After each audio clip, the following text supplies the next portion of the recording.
take shape in the form of the following characteristics in men.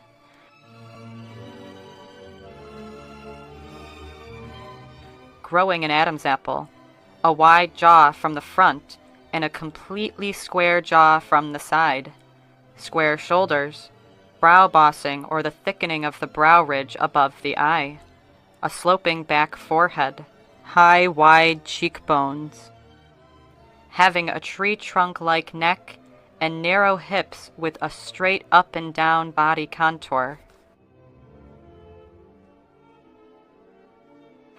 Did you catch that? The defining characteristics of a man? An Adam's apple, a wide jaw from the front and a completely square jaw from the side, square shoulders, brow bossing or the thickening of the brow ridge above the eye, a sloping back forehead, high wide cheekbones, having a tree trunk-like neck, and narrow hips with a straight up and down body contour. At puberty by castration, chemical or surgical, and give exogenous estrogen in order to maintain the prepubescent male characteristics that merge with female sex characteristics to create the ultimate in-between.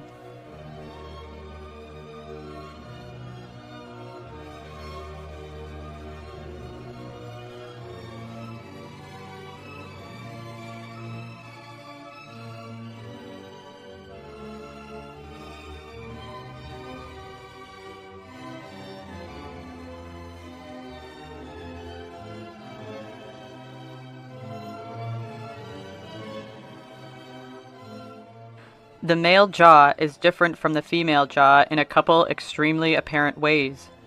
The male jaw is far larger than the female jaw, manifesting in the extreme width from the front. From the side, the male jaw is completely square, the bone going straight back from the chin to the back of the mandible, where an almost 90-degree angle forms. In a true female jaw, the bone typically slopes from the chin to the back of the mandible, creating a soft, round profile, and finally rounding up at the back of the mandible.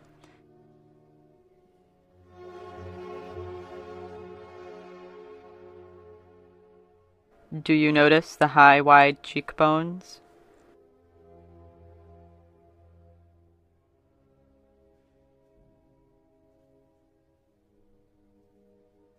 Do you notice how far back the hairline is and the lack of the widow's peak?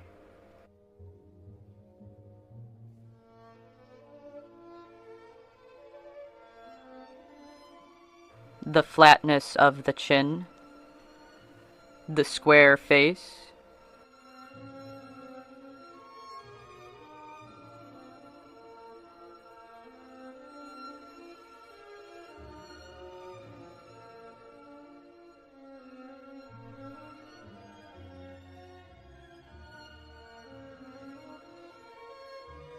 notice that the point of the chin does not fall in line with the jaw, indicating surgical implant.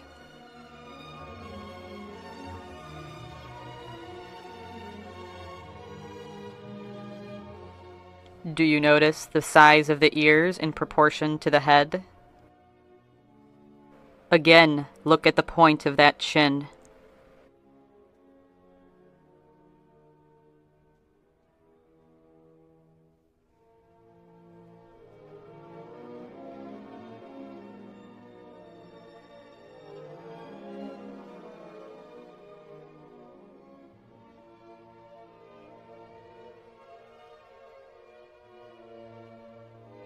The sloping back forehead.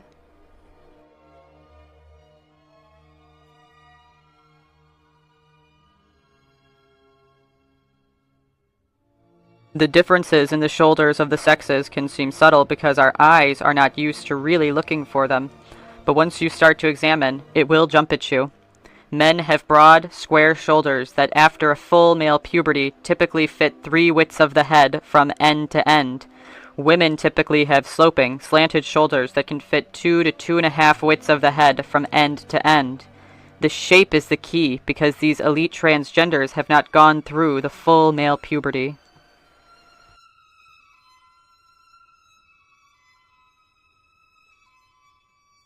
Do you see the brow bossing, the general shape of the face?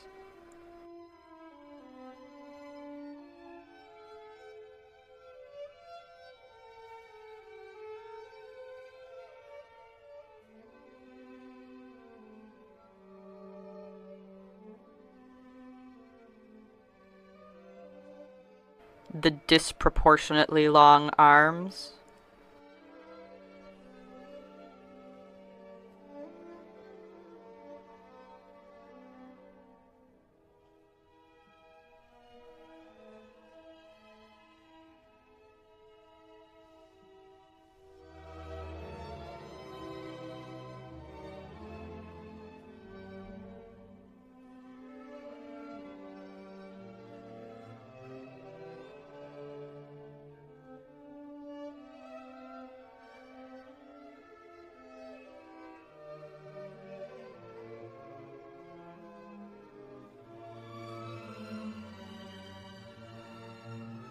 Brow bossing, or the thickening of the brow ridge above the eye, is a predominantly male trait. It is usually quite noticeable on a post-pubescent male, but the elite transgenders usually only get a slight version of this, and many choose to have a surgery that actually removes this from their faces. It is probably the most dramatic facial feminization surgery that one can have.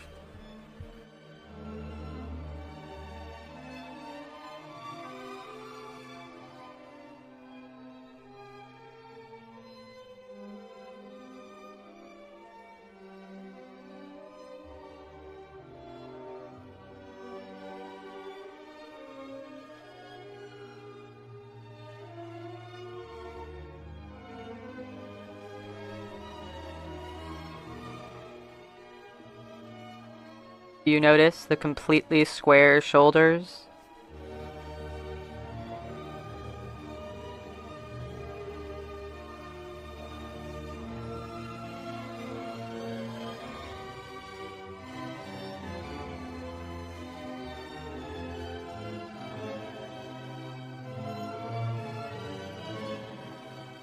The sloping back forehead is another predominantly male trait that can be seen in prepubescence, but is personified in a fully post-pubescent male. The male forehead typically slopes back from right above the brow ridge, while the female forehead is typically straight up from the nose bridge and starts gradually rounding out in the middle of the forehead. In the elite transgenders, we see the typical male facial structure where the nose bridge dips in and then creates a slight bump at the brow ridge and recedes backwards, starting at the brow ridge.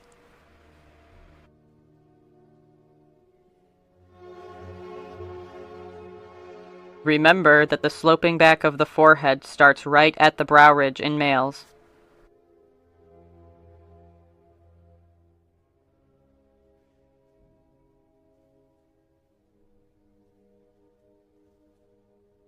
Do you notice the completely square jaw?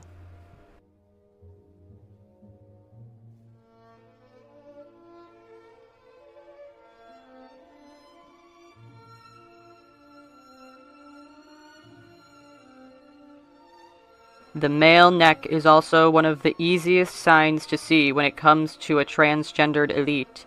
Women tend to have necks that concave in the middle and get wider at the bottom, while men have a large tree trunk-like straight neck.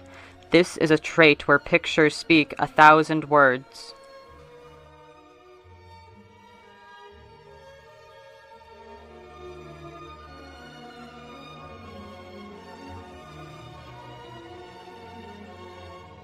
It's kind of difficult to not notice the Adam's apple on this one.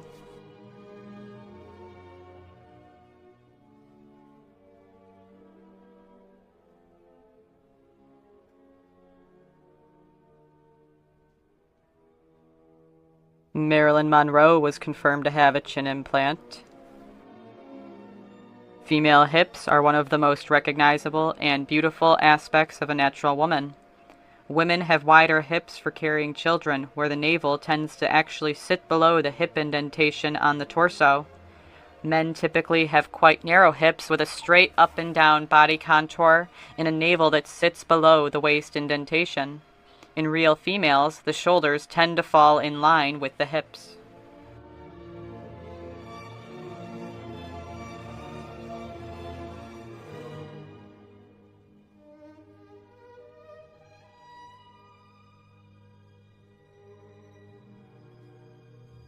Do you notice how large the heads are on some of these elite?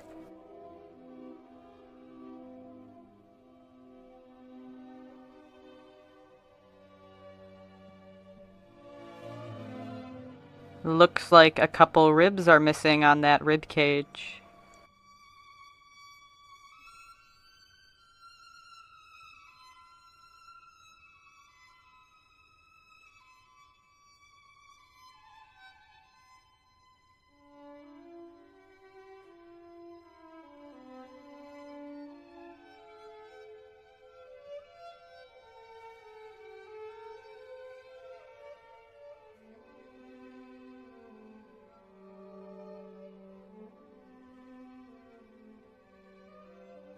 Another aspect that usually outs an elite transgender is rib removal. The rib removal creates an artificial waist, but at the same time reveals the artificiality of the proportions because the shoulders become far too wide.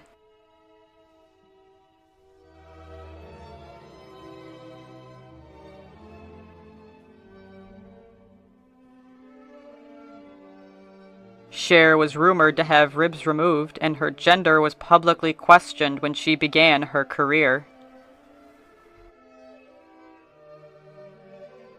Marilyn Monroe was also rumored to have ribs removed, and you can clearly see the scar in this picture, and also you can clearly see the body frame of a man. This is the typical female face. She has an oval face that comes to a point. Narrow cheekbones, absence of brow bossing, narrow jaws, a tiny neck that concaves on the sides, and close-set eyes.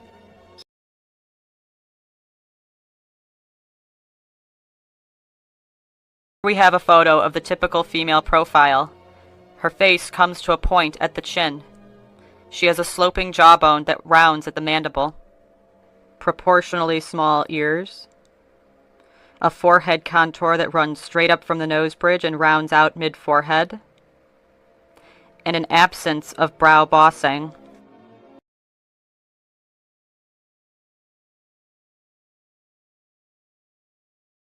We have a photo of 4 typical women, but I am focusing on the far left and the far right. They both have slanted shoulders, tiny, delicate necks, oval faces that come to a point, narrow cheekbones, and hips in proportion to the shoulders themselves.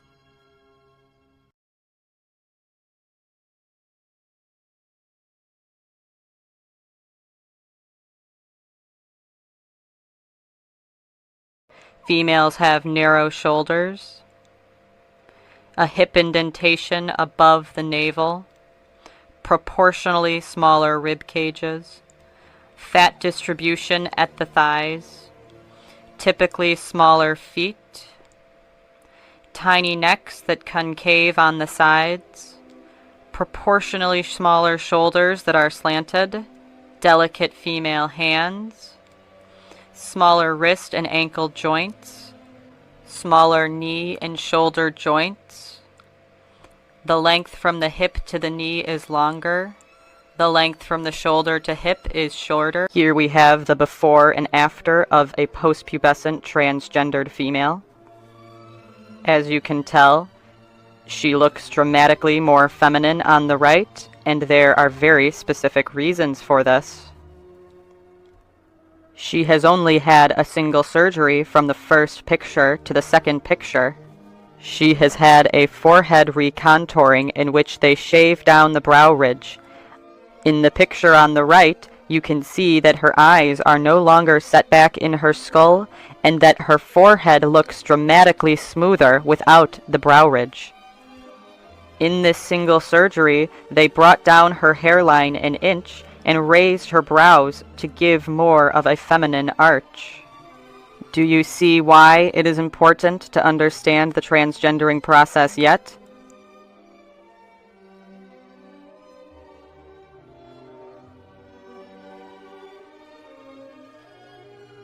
Here we have another post-pubescent transgendered female. She has had a forehead recontouring, rhinoplasty, chin and jaw recontouring, a lip lift, and an Adam's apple reduction. Again, she looks dramatically more female than she did before, and there are very specific reasons for this.